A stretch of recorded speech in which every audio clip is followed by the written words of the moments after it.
Gordon was cross. Why should Henry have a new shape, he grumbled. A shape good enough for me is good enough for him. He goes gallivanting off to crew, leaving us to do his work, and comes back saying how happy he feels. It's disgraceful.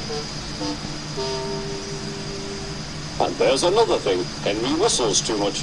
No respectable engine ever whistles loudly at stations.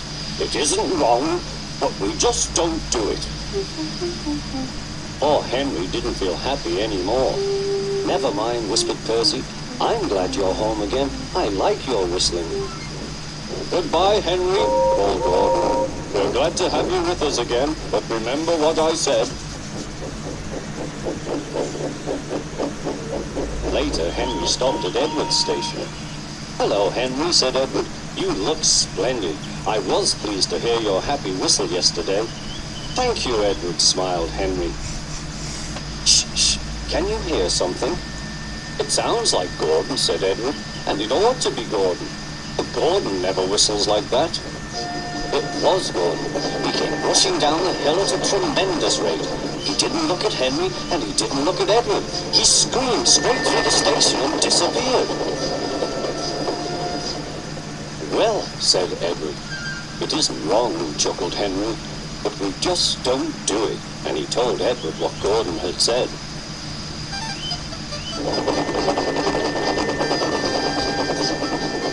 Meanwhile, Gordon screeched along the line. The noise was awful.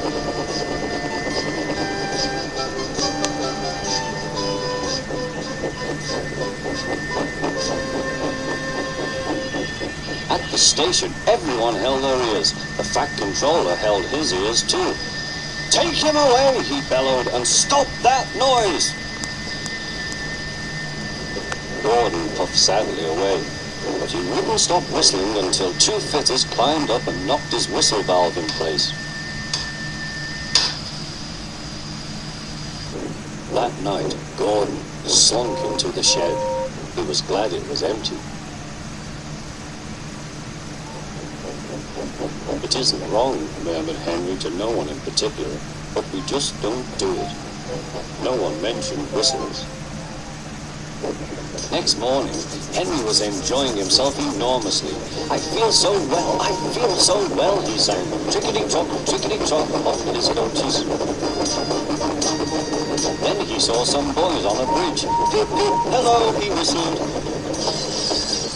Oh, he called. The boys didn't wave and take his number. They thought it fun to drop stones on him instead. They've broken our glass! They've broken our glass! Sobbed the coaches. The passengers weren't hurt, but they were cross. Call the police! No, said the driver. Leave it to Henry and me. What will you do, they asked. Can you keep a secret? Yes, yes. Well then, said the driver. Henry's going to sneeze at those boys.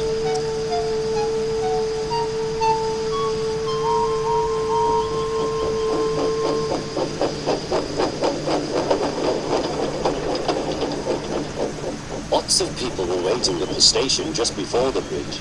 They wanted to see what would happen.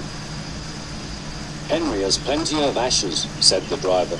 Please keep all windows shut till we have passed the bridge.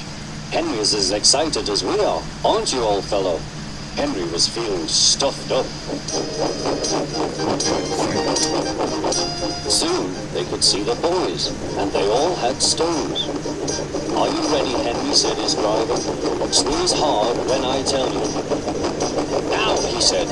Achoo, shoot!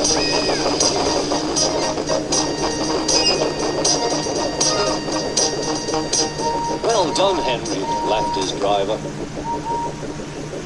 Henry went home very pleased with himself. He had taught Gordon and silly boys a lesson with a whistle and a sneeze.